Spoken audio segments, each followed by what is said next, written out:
Welcome to Decisive Point, a U.S. Army War College Press production featuring distinguished authors and contributors who get to the heart of the matter in national security affairs. The views and opinions expressed on this podcast are those of the podcast guests and are not necessarily those of the Department of the Army, the U.S. Army War College, or any other agency of the U.S. government. Decisive Point welcomes Colonel George Shatzer, Director of the Strategic Research and Analysis Department in the Strategic Studies Institute at the U.S. Army War College. Shatzer is the author of SRAD Director's Corner, and in this issue, he focuses on North Korea and the Kim family regime. In your SRAD Director's Corner series, you review books of possible interest to contemporary military strategists, especially those serving in U.S. Army and joint positions. The fall issue contains the third installment of this series and focuses on North Korea. Thank you for being here. Well, and thanks for asking me back. I'm really looking forward to the discussion. You previously profiled security challenges from China and Russia. Why did you choose to focus on North Korea this time? Well, honestly, it's partly out of personal interest and experience. As I briefly mentioned in the article, I was the plans director, or the G5, for the U.S. 8th Army in South Korea during the time of the last serious confrontation with North Korea in 2017. The North had conducted a nuclear test that year with numerous tests of missiles that are capable of hitting the United States. And there was also that war of words fought partly on Twitter between President Trump and the North Korean dictator, Kim Jong Un. Tensions were very high, and all the U.S. services under U.S. Forces Korea were rapidly building combat readiness for a potential armed conflict with the North. And I also chose Korea as the topic this time because I believe that the Korean security situation will increasingly be the key to U.S. security overall in East Asia, likely bound up with the security threat posed by the People's Republic of China, or the PRC. I was struck by how many layers there are to the problem of North Korea. You suggest, I think, that a key aspect of that problem is the unique nature of the regime in North Korea. Definitely. The Kim family regime, as many call it, really is a strange animal. Nominally, its ideology is based in communist doctrine, or at least its own version of it.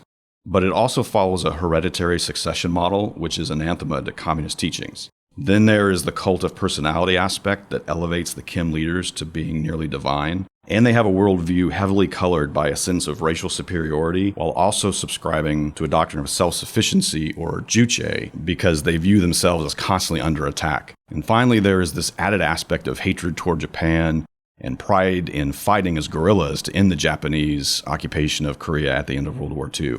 It's easy as outsiders for us to look at all these characteristics of the Kim family regime and dismiss it all as kind of mere show or propaganda. And much of what the regime says is grossly inflated and skewed. But that doesn't mean it's completely empty or that these views don't have real effect on how they think and plan and act. The Kim family regime genuinely believes that they are the only legitimate government in Korea and that the entire peninsula should be united under their rule and that nuclear weapons are the means to ensure their survival. So North Korea is rational then? Oh yes, and both of the authors of the books I reviewed arrive at that same conclusion. There really is little doubt that the Kim family regime has, since its rise to power in 1948, been consistently rational in judging their situation and threats to it, in devising strategies and plans to deal with those threats, and then using cunning brutality to execute operations. It's played Russia and the People's Republic of China off of each other to its benefit time and again, and it's held the U.S. and the rest of the international community at bay for decades. For its entire history, the regime has steered this small, isolated, and impoverished country to the cusp of possessing a nuclear weapons capability that can strike the United States. I mean, a truly irrational group just would not be able to accomplish that. How does Pak's book, Becoming Kim Jong Un, inform this topic? Pak's book is especially important because it attempts to do what I think so many other works on Kim Jong Un specifically fail to do, and that is provide a comprehensive assessment of Kim as his own man. There's a tendency to regard Kim as just the third dictator in the line of the dynasty. Pak does a great job of explaining Kim's unique perspective and attributes, particularly his youth, his charisma, his keen understanding of how to adapt the regime to modern challenges, such as the growth of a nascent market economy in North Korea and the increasing availability of outside information to the citizens there. Unfortunately, her assessment is that Kim is perhaps more arrogant and hence more dangerous than his father or grandfather. She argues that Kim has observed how the U.S. was willing to bargain with North Korea, but it was unwilling to go to war with it. At least that's his view. And now that Kim has developed a viable nuclear deterrent, and his confidence in China's backing, he could well be more emboldened to take increasingly aggressive actions to undermine the U.S.-South Korea alliance. Some readers might be surprised by your suggestion in the article that North Korea might risk attacking U.S. forces. Why do you think that's a real possibility? The Kim family regime is hypersensitive, paranoid almost, about their security, and they run a country that is very poor and lacks in fundamental security in many ways. So there will always be numerous possible drivers for aggressive behavior that might appear. Natural and man-made disasters in North Korea, perceptions of political discord in South Korea, or divisions in the U.S.-South Korea alliance, perceived slights toward it by the U.S. or South Korea, or just plain opportunism.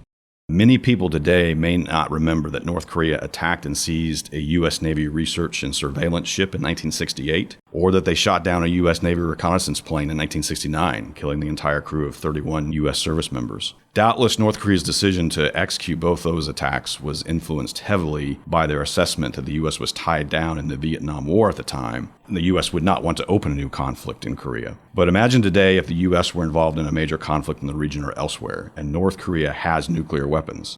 A limited attack on U.S. or even South Korean forces, like with the sinking of the Navy corvette Chonan in 2010, that would really put the U.S. in a no-win situation. It would be faced with potentially having to restrain a South Korean response, its own desire to punish North Korea, but while also facing the real risk of escalation with a nuclear state. There just aren't good options for the U.S., and North Korea knows this. What does Shin's book, Rationality in the North Korean Regime, say about U.S. options to deal with North Korean provocations? Like Pak, Shin makes many of the same sensible recommendations that are very common. Maintaining strong U.S. alliances in the region, especially with South Korea and Japan, and continuing to use economic sanctions and diplomatic pressure to constrain Kim Jong Un's resources and options. There's pretty broad agreement that those things are necessary, but we've seen now for decades that those tools have not been enough to stop North Korea from developing nuclear weapons or changing really any other major aspect of the Kim family regime's behavior. So now that North Korea does have nuclear weapons, it seems the U.S. is faced with a choice of purposefully seeking to overthrow the regime in North Korea or to accept it as a nuclear power. And Shin argues for the latter, learning to coexist with North Korea. He suggests that the U.S. should seek to restart negotiations and attempt military confidence building to normalize relations, including with Russia and the People's Republic of China.